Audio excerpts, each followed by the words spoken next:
not. Mohammad al-Bashir, somebody who's headed the SSG ever since its formation after the 2013 conflict and establishment in 2017. He's been appointed as the caretaker PM. What's the road ahead for a severed Syria? But that's not all. We're going to be focusing on Zelensky as well, as he calls for talks that might just give way to a ceasefire between Ukraine and Russia. Climate continues to be a commitment here on News 9. But before that, the top headlines we're tracking for you. The Israeli warplanes continue to pound Syria as troops reportedly advance deeper into the country from the Golan Heights area. Israel, meanwhile, has denied this charge.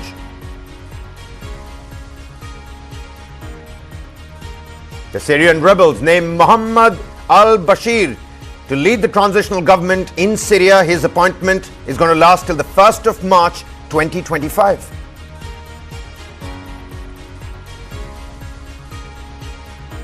After Assad's ouster, Syria returns to normalcy. Banks have reopened. There's traffic on the roads. We've got some exclusive drone footage. Stay tuned.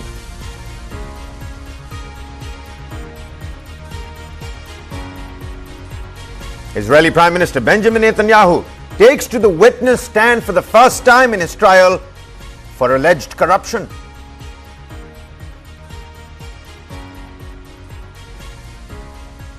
Ghana's Electoral Commission declares ex-president and main opposition leader John Dramani Mahama winner of the presidential election with 56.55% of the votes.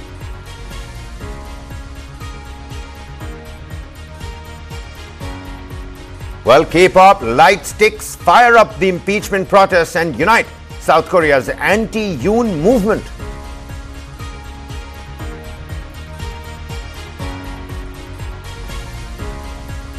Google says it's achieved a quantum computing milestone. Its new quantum chip solves in 5 minutes what would take a classical computer billions of years.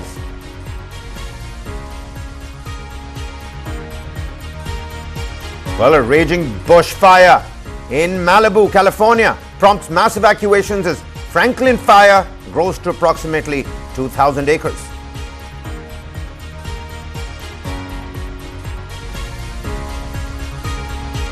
First up, ladies and gentlemen, taking you across to Damascus, where Mohammad al-Bashir has been appointed as the caretaker prime minister. But is he going to be successful in uniting a severed Syria? Well, take a look at the latest developments. First and foremost, to that drone footage that we were talking about. This drone footage that is captured today of the landmarks of the Syrian capital, and this is just days after the ouster of Syrian President Bashar al-Assad. In the Syrian capital, like you can see, banks have reopened for the first time since the overthrow of the al-Assad regime in a major step towards restoring normal life. Shops have reopened, there's traffic that's returned to the roads, construction workers were seen back fixing a roundabout in the city, right at the center, and of course street cleaners were out sweeping the streets. Proper buses full of bank employees made their way to the central bank of Syria. The lightning overthrow of President Bashar al-Assad, it left Syrians, countries in the region and world powers nervous about what comes next as the rebel alliance took its first steps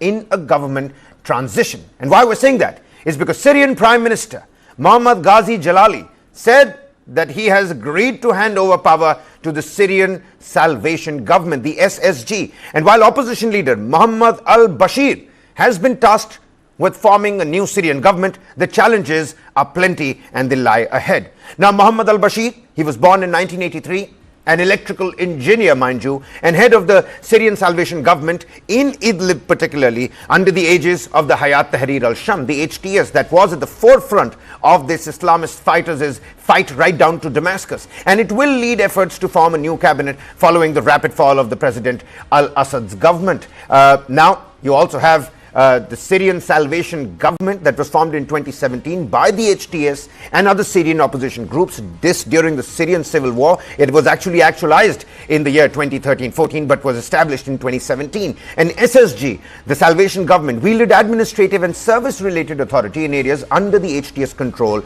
in Syria. Now, the militant groups led by the HTS waged a major offensive from northern Syria since November 27th and had since swept southwards through government-held areas, capturing the capital Damascus within a blitzkrieg of 12 days. Syrian Minister of Foreign Affairs and Expatriates Bassam Sabag said that he has presented an initiative to former Syrian President Bashar al-Assad to launch a political process in Syria. But take a look at what's happening on the other side. There's a severed Syria. Can it be united or not is a big question. Will the transfer of power be smooth enough or not? We'll have to wait and find out. But global powers in the region, they're vying for influence in Syria. Israeli planes bombed at least 3 major Syrian army bases that house dozens of helicopters and jets in the biggest such wave of strikes on air bases since Bashar al-Assad was toppled. 2 Syrian security sources have also confirmed the same. You've got the Qamishli air base in northeast Syria, Shinhar base in the countryside of Homs, and Aqaba airport southwest of the capital Damascus. They were all hit according to that particular source. Israeli troops have meanwhile moved deeper into the buffer zone with Syria in wake of Assad's collapse. Israeli jets have been struck. Targets across Syria have been struck. All of this since the weekend, and in an apparent bid to ensure Syrian military equipment, including combat aircraft, missiles and chemical weapons, do not fall into the Islamist fighters' hands. Now Israel, meanwhile, has welcomed the fall of Assad, an ally of its main enemy Iran, but has reacted cautiously to the leading rebel faction Hayat Tahrir al-Sham, which has roots in Islamist movements including the Al-Qaeda and the Islamic State. Israeli troops have moved deeper into the buffer zone with Syria in wake of Assad's regime's collapse. But that's not all. You've got Russia on the other side. Satellite images have revealed to us, ladies and gentlemen, captured what appears to be an empty Russian naval base in Tartus in Syria following Bashar al-Assad's ouster. In a picture from December 6, and some of what appears to be in warships at the base can still be seen in contrast to Monday's image. Now the Kremlin has also said that President Vladimir Putin had made the decision to grant asylum in Russia to Bashir al-Assad, who was ousted as Syria's president by a lightning rebel offensive. Assad's fall is a big blow to Iran and Russia, which had intervened in Syria's 13-year civil war to try to shore up his rule despite Western demands that he leave power. It is unclear how Hayat Tahrir al-Sham, a former al-Qaeda affiliate that led the rebels' advance, will view Russia's military facilities in Syria. The Haimim Air Base in Latakia province and a naval facility in Tartus on the coast. And the Tartus facility is again important for Russia because it's Russia's only Mediterranean repair and replenishment hub, and Moscow has used Syria time and again as a staging post to fly military contractors in and out of Africa. Joining me here on the broadcast, ladies and gentlemen, to speak more on this is Ambassador K.P. Fabian, former Indian diplomat. And why, Ambassador, his role is going to be important in today's discussion is because he's erstwhile served in Iran and Qatar. Ambassador, very warm welcome to you. Before we come to you and get this snowball moving, let's quickly take a look at essentially how, well, you know, the drone footage captured today, the landmarks of the Syrian capital, and what a morning in free Damascus looks like. Here's a complete report. Take a look.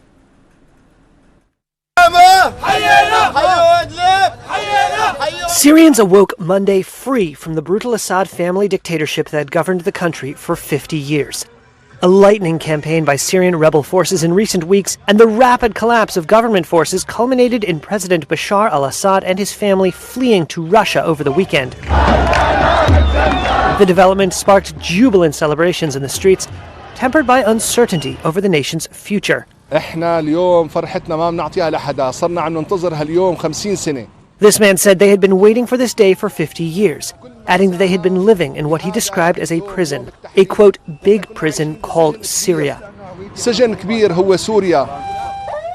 The rebel victory here sparked hopes that after 13 years of civil war, residents might see a return to normalcy. This person said, quote, God willing, we will see a new era, a good one, from better to better, with this new situation. He hoped factions inside Damascus would get control of the situation, that things would work normally and return to how they used to be, and even better, God willing.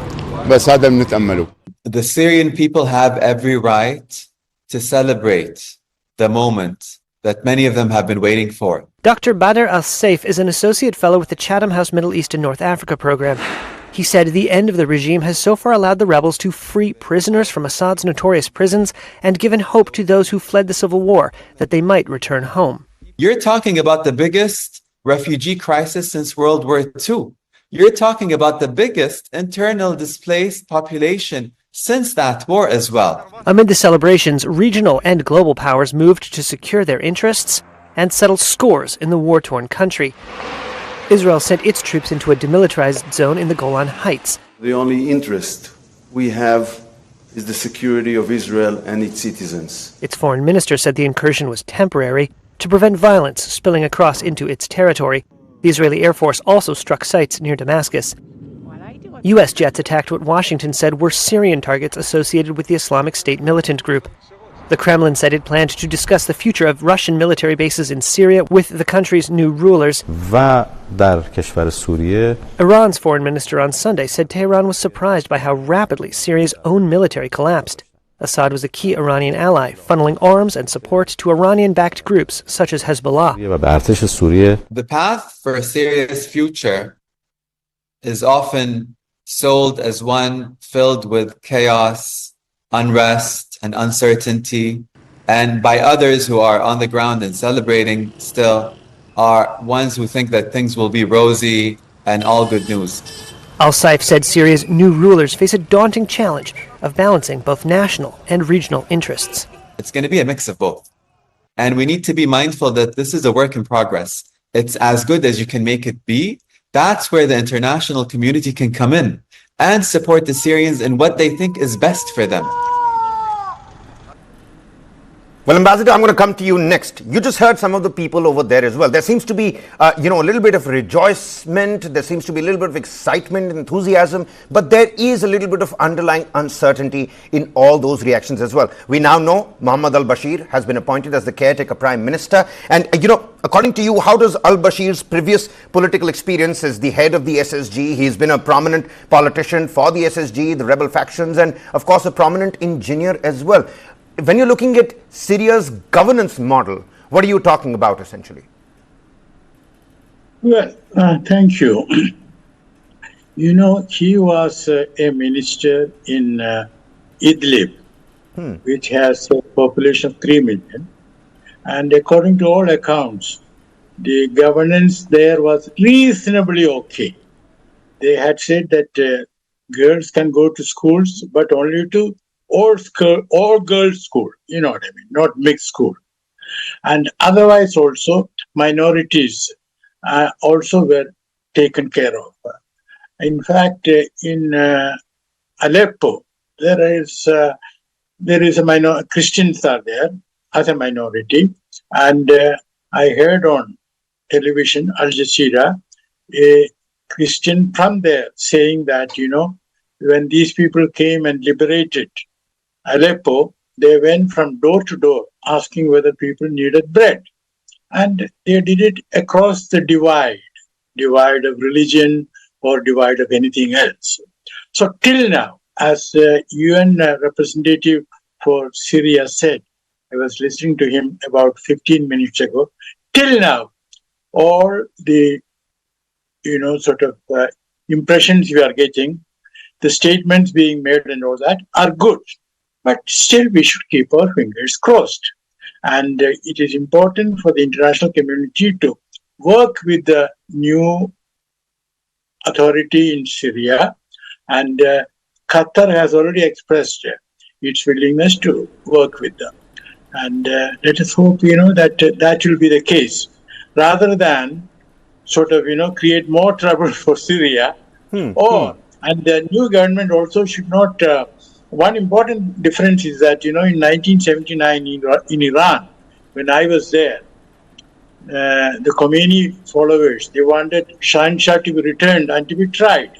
Now, these people have not asked for Bashar al-Assad to be returned and to be tried, which is again a positive sign.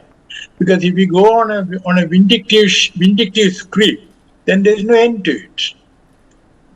No, you're absolutely right, Ambassador. But, when you're looking at al-Bashir at the helm of this transitional government, what might be some of his, immediate priorities that he might have outlined to, let's say, stabilize the economy in Syria? We already know that Qatar has been giving that aid to Syria, and of course the other international leaders are going to be following suit. But what might be some of the first few priorities of Mohammad al-Bashir? Well, first of all, it's the economy, because Syria has been under sanctions from the United States since 2019.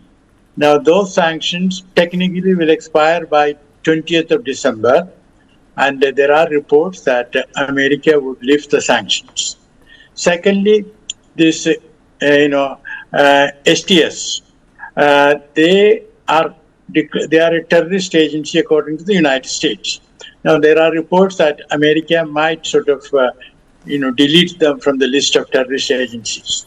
So, if those who have now taken over power are given a chance, and I think they should be given a chance, rather than we should say that they are going to do this, they are extremists, they will behave like the Taliban and all that. We should not do that. Let's give them the benefit of doubt and give them the support that they need, especially in the terms of economy.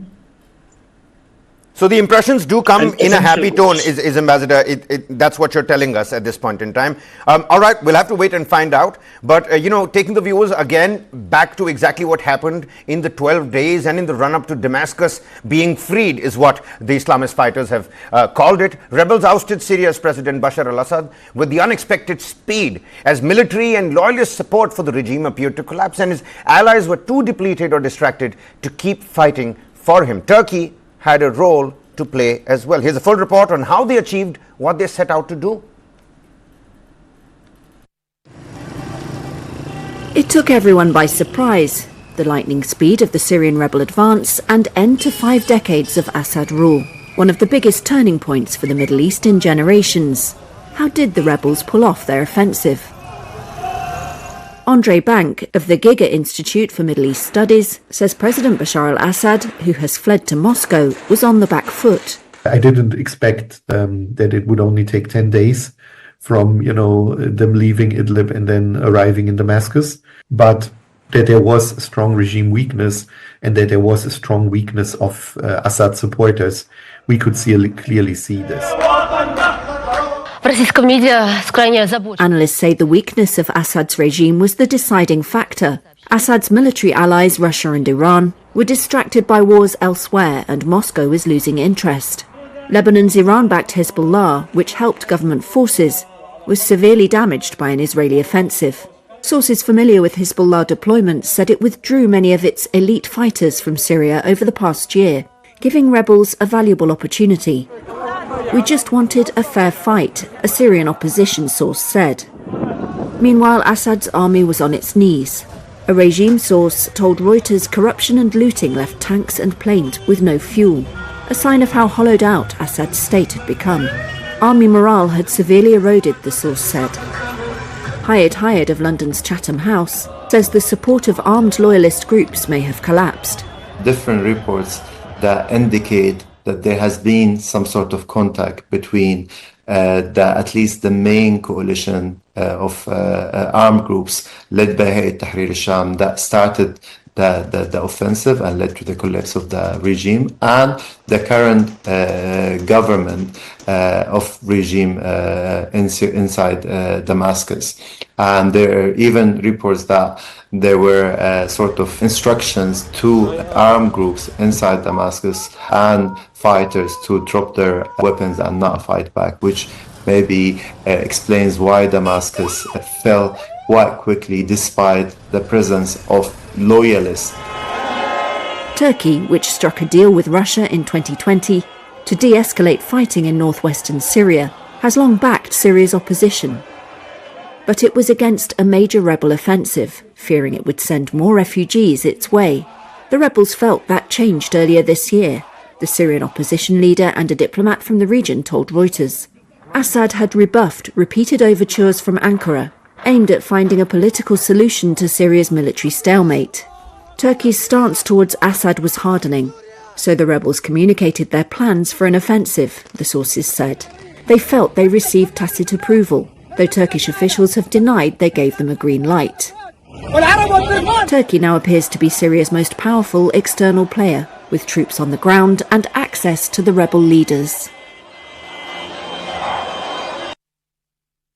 All right then. Ambassador Fabian, we've understood how they did it, what they set out to do. We've understood what governance in the immediate days of al-Bashir taking up the helm of affairs is going to essentially look like. But then there are global powers in the vicinity as well. I'm going to request the control room to keep cycling those shots, because we've got United States that attacked ISIS bases. You've got Israel that's made its road inwards from the Golan Heights. Many were earlier saying it's about Damascus, but IDF spokesperson has put out that you put out a statement saying that's all untrue. We're not nearing Damascus. We're well within our own reach. But then again, you've got Iran and Russia over there as well. Military agreements with Russia. How are you looking at the global leaders now vying for influence in a very tattered and broken Syria?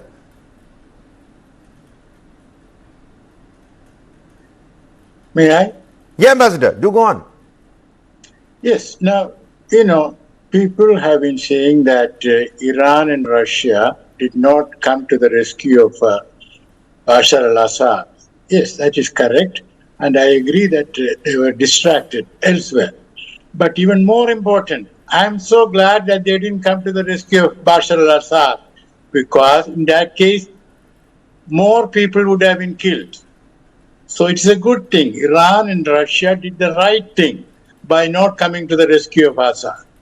Second point is that why did Assad's own forces did not fight for him? Well, some reasons have been explained by the commentators, but one they did not explain. Majority of the troops were conscripts, and they had no loyalty.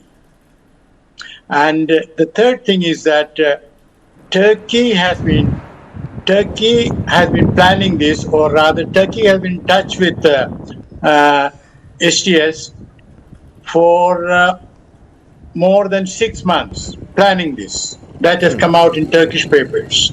Only thing is that it seems Assad was not knowing what was happening. And there I would quote Lord Acton, who said, power corrupts, absolute power corrupts absolutely. And now there is my own addition. Power isolates, and absolute power isolates itself absolutely. And that is why Bashar al-Assad did not know what was happening. Make of the satellite pictures of the Russian naval bases that are now doing the rounds. One clicked on the 6th of December, the other on the 9th of December. You can clearly see that some of those naval submarines and those naval ships, they're still stationed over there. However, the entire particular, Tartus base looks pretty much empty. I earlier heard another one of those rebel faction leaders also saying that some agreements with Russia need to be preserved for Syrian, betterment. Yes, in fact, Russian Air Force was there, not only the naval base, the Air Force also was there. And, it is in the interest of Syria to have a certain relationship with Russia, because otherwise Turkey will dominate entirely. And as regards the United States, Trump might pull back those 900 troops there, because he has already said, that it's not our business. That mess in Syria. So it is in Syria's interest not to let Turkey dictate the terms. And Israel, I want to say a word about it. Israel, had a disengagement agreement with Syria on Golan Heights, 1974. To recall, Israel got it in 1967. Now, then Israel said, it was a question of buffer zone for protection of Israel. Now Israel is asking for another buffer zone for the protection of the previous buffer zone. And you said that, Israel has said that it has no interest in Damascus. So you quoted the foreign minister and all that. But another Israeli minister has said, no, we should go all the way to Damascus. Israel has a plan, what is called Greater Israel. So Israel has to be watched, and the United Nations Security Council is trying to have a resolution which will assert the inviolability of the territorial integrity of Syria. Let us see. And you know what, Ambassador, do stay on with us. I'm going to quickly play out a reaction of Benjamin Netanyahu and Recep Tayyip Erdogan, leaders of Turkey and Israel, respectively. Take a look at what they have to say over Syria beyond this new and latest chaos. We are taking all the actions necessary to try to ensure our security with regard to the new situation created in Syria. Together with the Defense Minister Israel Katz and the backing of all cabinet members, I instructed the IDF to seize the buffer zone between us and Syria and the positions controlling and adjacent to it. This also includes the summit of Hermon, what is called the Syrian Hermon. After the fall of the regime in Damascus, Hamas is more isolated than ever. It hoped for the consolidation of the arenas. Instead, it got the disintegration of the arenas. It expected help from Hezbollah. We took it from him. It expected help from Iran. We took that from it as well. It was expecting help from the Assad regime. Well, that won't happen anymore. Isolating Hamas opens another door to promoting a deal that will return our hostages. This is what I also said yesterday to the families of the hostages with whom I met. Our calls to solve the Syrian conflict through dialogue was arrogantly rejected by the old regime. The hand extended by our country was not appreciated and its meaning was not understood. Ousted Syrian President Bashar al-Assad ran away, leaving behind a Syria where nearly 1 million people were massacred, 12 million people had to leave, and many cities were turned to rubble. As Syria returns to stability, God willing, voluntary, safe, honorable and regular returns will increase. It is my belief that our Syrian brothers, longing for their country, which has lasted 13 years, will slowly end now. We have started seeing signs of this already. To prevent congestion and to ease traffic, we are opening the Ye-Ladagi border gate for crossing. All right, then on that note, Ambassador Fabian, I'm going to thank you for joining us here on the broadcast here with your insightful inputs. We'll have to wait and find out once the dust settles as to really what's happening on this front. You've got the Syrian refugees that are making a beeline back into Syria. Recep Tayyip Erdogan, Israel, the United States, you've got Russia and Iran that's suddenly been shocked with this latest attack on Damascus. What's going to happen? But there's another aspect that one has to look at, which is the dimension of time. There is so much of time that was lost. People have been long-standingly incarcerated in prisons as well. And families, after the ouster of Bashar al-Assad, are desperately scouring through the filthy cells of Syria's forbidding Sidnaya prison, particularly, for any sign of long-detained relatives after its gates were flung open by the Islamist fighters in hopes of finding the missing loved ones. Take a look at this as well. Syrians on Monday, freed of the Assad family dictatorship for the first time in 50 years, raced toward one of the most infamous symbols of the regime's rule, the prison complex in Sidnaya. They searched for loved ones who disappeared inside years ago, some without a trace.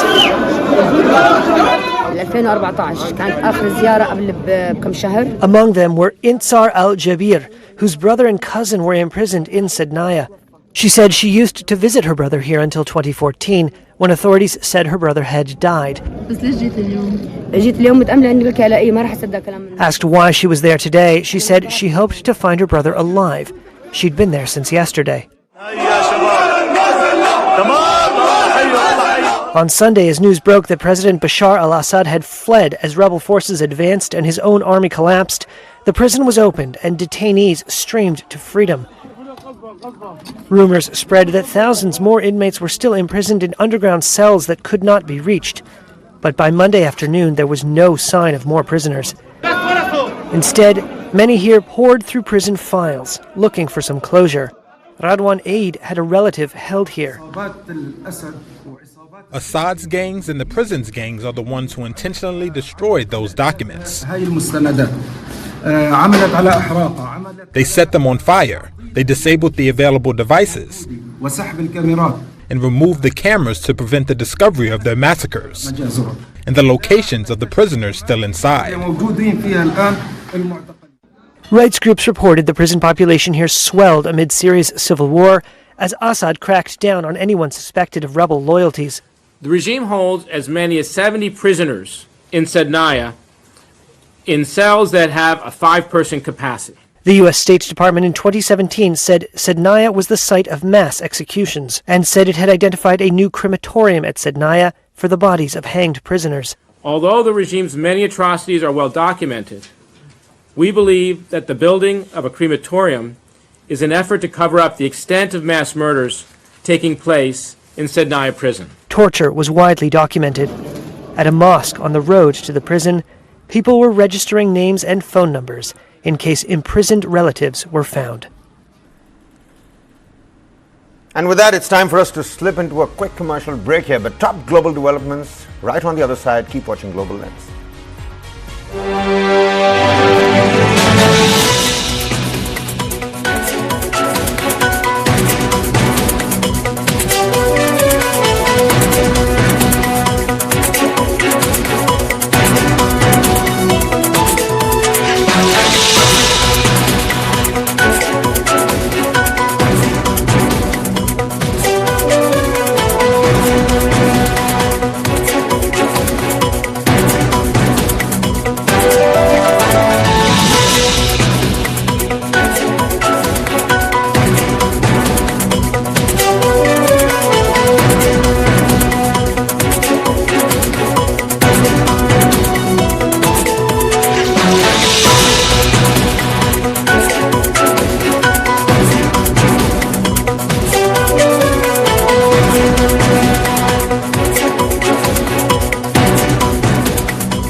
Considered a wonderful product when it was invented, it solved many problems of human lives.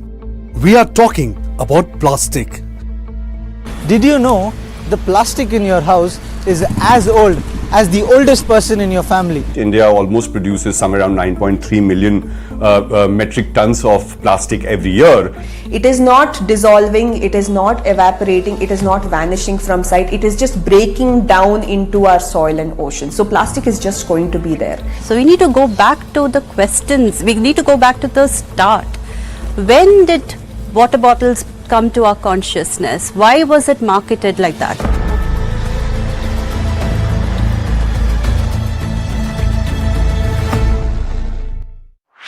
This and more. Streaming on News 9 Plus. News is now content. Subscribe and get free vouchers.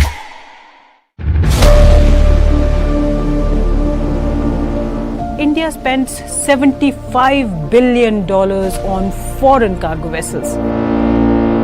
$75 billion per annum. That's a lot of money. Imagine a situation where 95% of our cargo is coming on ships which are not owned by us. If we are still not prepared, if someone were to say that we are not going to give you ships, then we'll be stuck. So the entire nation's economy is at risk. We are very clear that shipping is also strategic, because without that you can't really be the third largest economy in the world.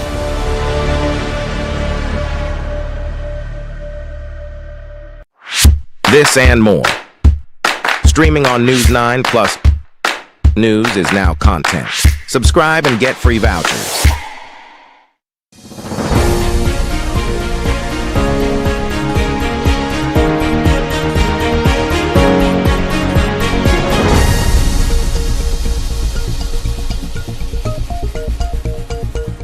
Welcome back. You're watching Global Lens on News 9. Israeli Prime Minister Benjamin Netanyahu took the stand for the very first time in his trial for alleged corruption, setting off what will be weeks of testimony. Now, Netanyahu, he arrived at the packed courtroom ahead of his testimony, appearing at ease, of course, and shaking hands with members of his Likud party who were in attendance over there. Now, before taking the stand, Benjamin Netanyahu's lawyer, he laid out the defense's case and attempted to poke holes in the indictment. Netanyahu will answer during his appearances to charges of fraud, breach of trust, and accepting bribes in 3 separate cases. He is accused of promoting advantageous regulation for media moguls in exchange for favorable coverage of himself and his family. He's also accused of accepting tens of thousands of dollars worth of cigars and champagne from a billionaire Hollywood producer in exchange for assisting him with personal and business interests. Now, he denies wrongdoing, saying the charges are a witch hunt orchestrated by a hostile media and a biased legal system that is out to topple his lengthy rule. It is the first time, mind you, an Israeli prime minister took the stand as a criminal defendant, an embarrassing milestone for a leader who has tried to cultivate an image as a sophisticated and respected statesman. Now, protesters right outside the courtroom demanded justice. This happening right outside the Tel Aviv courthouse, where Israeli Prime Minister Benjamin Netanyahu took to the witness stand for the very first time. Demonstrators were seen holding up pictures of Ron Arad at the protest as well. An Arad, who was an Air Force navigator, bailed out of a warplane that went down over Lebanon during a 1986 bombing mission. Supporters of Netanyahu also gathered outside the courthouse, calling the charges false allegations.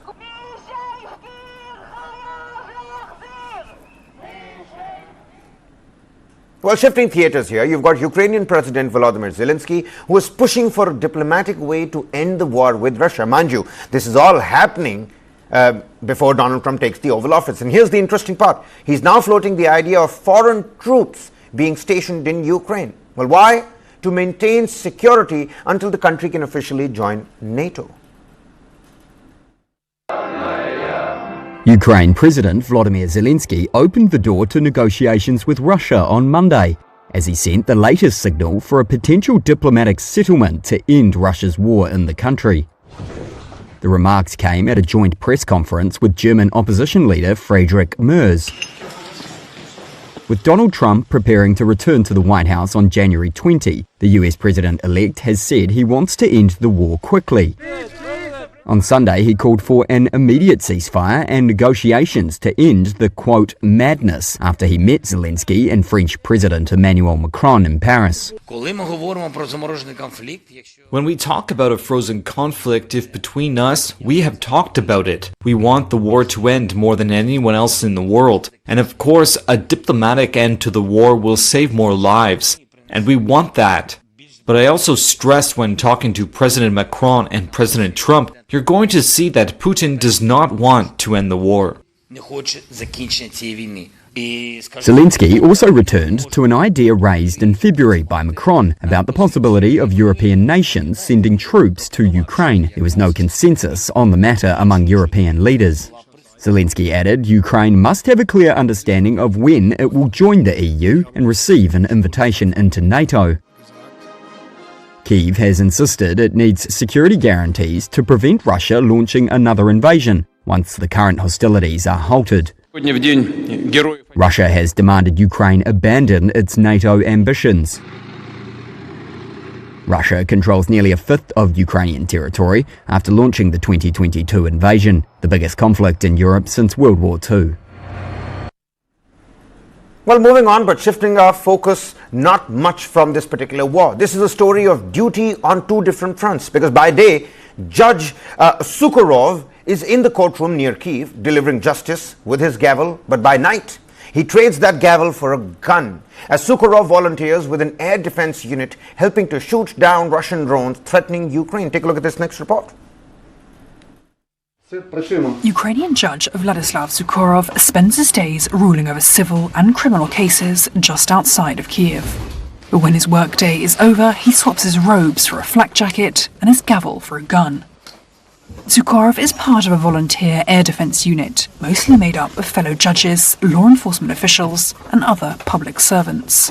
Together, they shine searchlights into the sky, looking for Russian drones to shoot down. Judges are exempt from the draft, but Sukharov says he signed up after his daughters chose to stay in the country as fighting raged. I'm protecting my children who live in Kyiv. My eldest daughter returned at the beginning of the invasion from abroad, where she worked. My youngest chose to study at a higher educational institution in Ukraine. Therefore, as a father, I must protect them. My family chose Ukraine.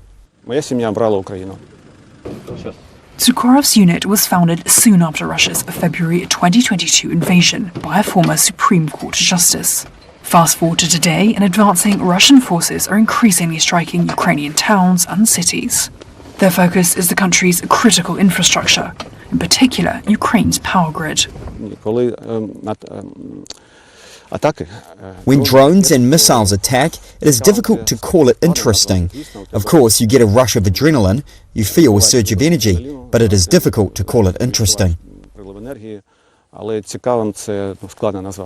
Sukhorov may not find it interesting, but territorial defense units like his, which are often made up of volunteers and recruits, are vital to the war effort. And yet Sukhorov still has a day job to do.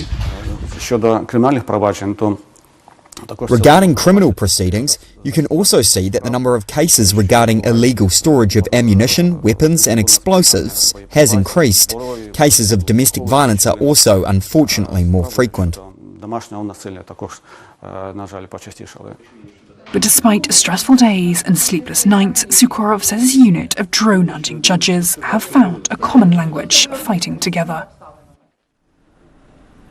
Moving on to South Korea, where protests are taking on a new colorful twist. Alongside songs and chants, demonstrators are now using customized light sticks. Yes, the same ones made famous by the K-pop fans. These glowing symbols of fandom have become a surprising but effective tool in the rallies demanding the impeachment of President Yoon Suk-yeol.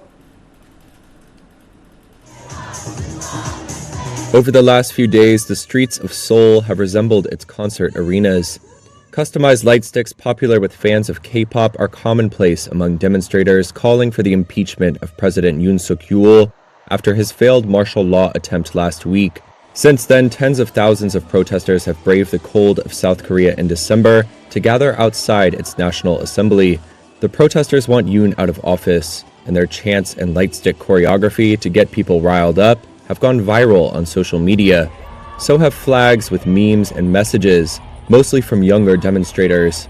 Protest MC Park Min-ju has strategically adopted catchy K-pop beats to keep the crowd energized and engaged.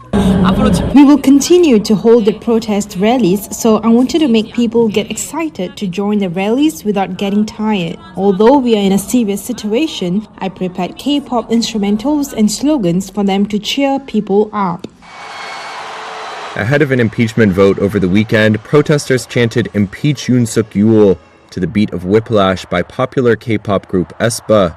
It's all the latest flavor in a long, rich history of protests seen in South Korea since democracy took root there in the 80s. Past protests, including the 2016 impeachment of former President Park Geun-hye, were defined by candlelight rallies. Seoul-based music critic Kim Do-hun says K-pop light sticks offer a more vibrant and durable symbol of resistance, and that the pop music helps bring together protesters younger and older. 지금 현재로서 세대를 아우르고 For now, K-pop is the music that can attract every generation immediately. That's why many K-pop fans are gathering at the protest, and protest leaders are using K-pop songs. 적극적으로 활용하고 있다고 볼 수 있겠죠. Moving on to West Africa, where in Ghana, the Electoral Commission declared ex-President John Dramani Mahama as the winner of the presidential election held on Saturday, where he secured 56.55% of the vote, according to provisional results. I'm deeply honored and humbled to receive such an overwhelming endorsement from the Ghanaian people. Ghana's John Dramani Mahama pledged governance reforms and measures to reset the nation in a victory speech after winning Saturday's presidential election. The Electoral Commission said Mahama won nearly 57% of the vote, based on provisional results from 267 of 276 constituencies. It cements the former president's return to power after 8 years leading the country's opposition. It shows that the Ghanaian people have little tolerance for bad governance, particularly of the sort witnessed in the last 8 years, and that they are willing to take decisive action at critical moments when it matters most. Mahama's main rival was Vice President Mahamadou Bawumia. He conceded on Sunday, aiming to ease tensions. Ghana produces cocoa, gold, and oil, but a spiraling economic and cost of living crisis hurt the popularity of the government and increased momentum for a change in leadership. Mohamed has said he would look to renegotiate a $3 billion International Monetary Fund bailout, as well as to ease up on business regulations, bring in tax reforms, and invest billions in modernizing infrastructure. He told supporters he's not taking his win for granted. This mandate also serves as a constant reminder of what fate awaits us if we fail to meet the aspirations of our people and govern with arrogance. Meanwhile, a horrifying wave of violence has gripped Haiti's Cité Soleil, where over 180 people were killed over the weekend, according to Prime Minister's office. The attacks, allegedly ordered by gang leader Monel Mecano Felix, followed accusations of witchcraft after his child fell ill and later died. Victims were reportedly targeted based on advice from a voodoo priest. Most of those killed were elderly, adding to the tragedy. A government statement vowed to track and annihilate those responsible. Now, Cité Soleil, a densely populated slum in Port-au-Prince, is among Haiti's most impoverished and violent areas. Residents describe the situation as hell, nothing more. The United Nations Secretary General Antonio Guterres has strongly condemned the violence, calling the killings horrific and extending condolences to the victims' families. He urged action to end the gang violence, the devastating gang violence that is killing Haiti. The Secretary General strongly condemns the continued gang violence and the loss of life in Haiti, where an armed gang is reported to have killed at least 184 people, including 127 elderly men and women, between the 6th and the 8th of December in the Wharf Jérémie neighborhood in Cité Soleil in the capital Port-au-Prince. The Secretary General expresses his deepest sympathy and condolences to the families of the victims of this horrific act. The Secretary General calls on the Haitian authorities to conduct a thorough investigation and ensure that perpetrators to these and all other human rights abuses and violations are brought to justice. The Secretary General reiterates once again his pressing call to member states to provide the multinational security support mission the financial and the logistical support required to successfully assist the Haitian National Police in addressing gang violence. He also calls on all Haitian stakeholders to accelerate progress in the political transition. Moving on, you've got New York prosecutors that have charged Luigi Mangione with the murder of a United Health executive. Now, Mangione was captured in Altoona, Pennsylvania, after being spotted at a McDonald's outlet. Police found a ghost gun in his backpack, matching the weapon used in the crime. The suspected killer of the CEO of United Healthcare was arraigned and charged with murder late Monday. The arrest of 26-year-old Luigi Mangione in an Altoona, Pennsylvania McDonald's ended a 5-day manhunt after what police have called a brazen targeted attack. Brian Thompson was shot outside a Manhattan hotel last week by a masked man who waited for him. At a press conference with prosecutors late Monday, Altoona's deputy chief of police described Mangione's reaction during his arrest. The officer quickly recognized the male as the suspect from the shooting. And within several seconds of the first contact, he had asked the suspect if he had been in New York City recently. And that really invoked a physical reaction from the suspect. He became visibly nervous, kind of shaking at that question. Police say Mangione was found with a large sum of cash, fake IDs, written documents, and several electronic devices. One of the fake IDs matched the gunman's ID used to check into a Manhattan hostel prior to the shooting. The police also found a black ghost gun, an untraceable firearm assembled from parts, in his backpack, loaded with a magazine and silencer. Pennsylvania authorities say the gun, clothing, and mask were similar to those used by the killer. Mangione was denied bail after Pennsylvania prosecutors argued that he was a flight risk.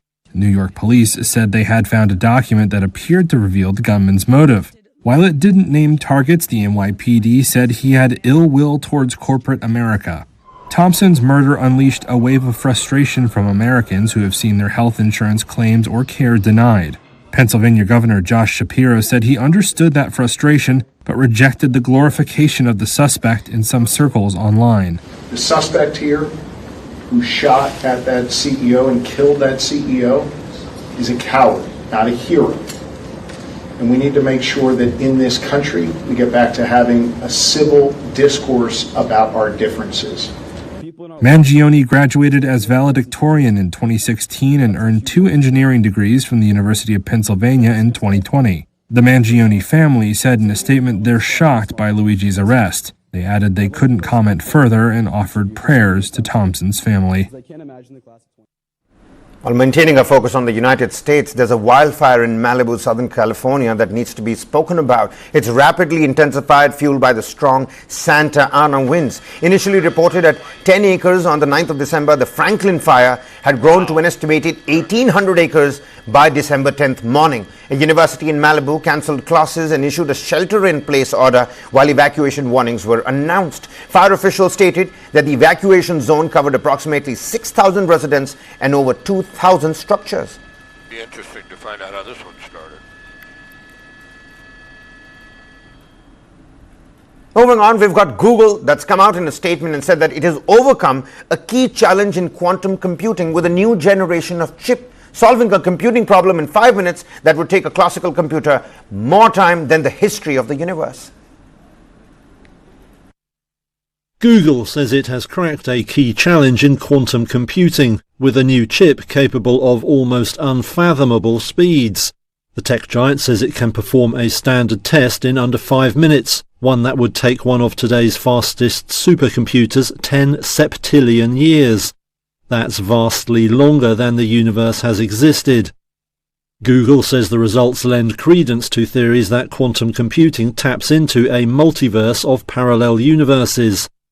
Dubbed Willow, the new chip has 105 so-called qubits, the building blocks of quantum machines. They are super fast, but also very error-prone, and can be upset by something as tiny as a passing subatomic particle. Now Google says it's found a way to make them more reliable, and says it can also correct errors in real time.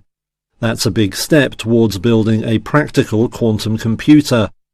Google hopes such devices could one day deliver huge advances in fields like AI and medicine. In a blog post Monday, it said that, even under ideal conditions, it would take a regular computer 1 billion years to get the same results as Willow. The processors are being crafted at a new purpose-built facility in Santa Barbara, California. Rival firms have focused on building chips with more qubits, but Google says improving reliability is the key to delivering a workable system. Meanwhile, pop superstar Taylor Swift ended her Eras tour with the 149th show in Vancouver's BC Place Stadium, British Columbia. Spanning 5 continents over almost 2 years, here's a complete report card of how the tour did. After nearly 2 years of concerts around the globe, pop superstar Taylor Swift made Vancouver the last stop on her Eras tour, the highest grossing concert tour ever. Here's a look at the key figures behind her record-breaking shows. Swift's production company said the Eras tour earned more than $2 billion. That is almost double the gross ticket sales of any other concert tour in history, according to the New York Times. More than 10 million people attended the tour of 149 shows spanning 5 continents. On Sunday, fans in Vancouver, British Columbia attended the final concert. Is this your first Eras Tour concert? No. How many other concerts have you been to? Just one. And where at? We went to LA Night 6 at SoFi Stadium. The first time at the Eras Tour concert? Yes! No. Sorry! Fans came from as far as Australia to attend the last show, spending upwards of $3,000 for a ticket. My ticket cost $3,000 on StubHub. Yeah, mine also cost roughly the same. It was more expensive than the flight from Australia, which is crazy. But, you know, we've been doing this for a long time. We've been in the community forever, and we just had to take this moment to be here with everyone. So no matter the cost, we were always going to come and see Taylor. Eras became the world's highest grossing concert tour last December when it earned more than $1 billion, beating Coldplay's Music of the Spheres World Tour, which, according to media reports, is the only other concert tour to cross the $1 billion mark.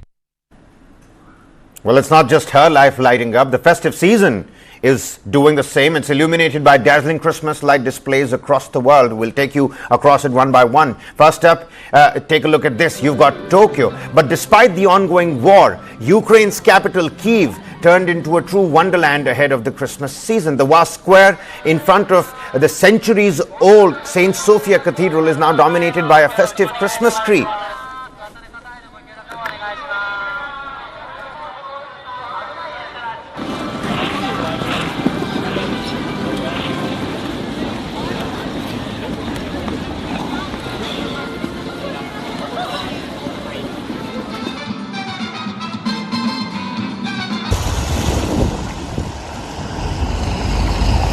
Happening in Dubai. As the holiday season kicked off, you've got Dubai that dazzled people with festive Christmas markets and joyful atmospheres as locals, expats and tourists joined in the festivities. At the Madinah Jumeirah, a large Christmas tree lit up as Santa Claus accompanied visitors on a boat trip in the canal. Finally, you've got London, where the London streets also dazzled with light displays to mark the 2024 Christmas season. Lights across Regent Street, Oxford Street, Trafalgar Square, Covent Garden and Soho shone throughout winter nights for tourists and locals to enjoy. And finally, you've got Japan. Tokyo, what we showed you right in the beginning. Japan does not have religious ties to Christmas, but Tokyo celebrates the annual festival by putting up sparkling lights on trees and displaying numerous light shows.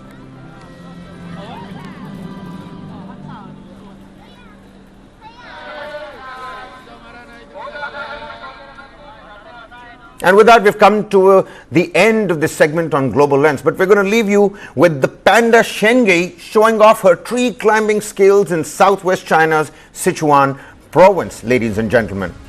Just like the Dragon Warrior says it, there is no secret ingredient. Many thanks for watching Global Lens. We'll see you again, same time tomorrow.